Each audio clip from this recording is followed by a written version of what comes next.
If you care about preserving real, hard-earned historical knowledge and applying it to modern survival thinking, subscribe to this channel now and share it with someone who takes preparedness seriously.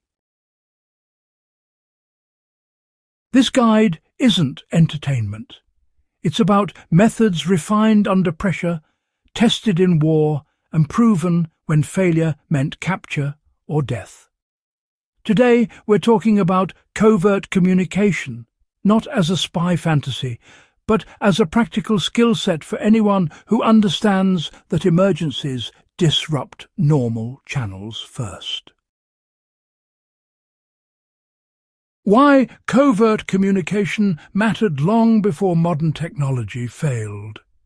When states collapsed, borders shifted overnight, or occupation forces shut down radios and mail, communication didn't stop. It adapted. During the Second World War, resistance networks across Europe had to pass instructions, warnings, and intelligence while being actively hunted. The same core problem exists in any modern emergency. Infrastructure becomes unreliable, monitored, or non-existent. For modern application, this works best among trusted groups. You know, it's important to pre-arrange phrases that sound ordinary but actually carry specific meanings. For example, a statement about fuel availability could mean regrouping, while a comment about a family member could, well, signal danger. The important step is consistency. Change the meaning too often, and honestly, the system collapses. Historical networks survived because codes were boring, repetitive, and emotionally neutral. Invisible ink succeeded because it exploited human laziness. It wasn't magical, not at all.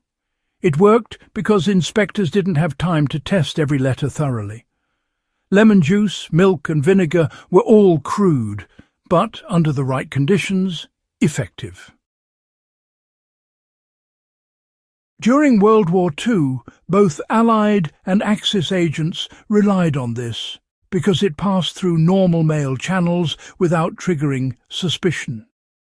The lesson here is layered communication. A harmless-looking message can carry deeper meaning without relying on advanced tools. Signal systems prioritized clarity over complexity. Resistance fighters used chalk marks, laundry positions, and window signals to indicate safe houses or danger. These systems weren't subtle, but they were clear to those who knew what to look for, and invisible to those who didn't care. Applying this today means resisting over-engineering.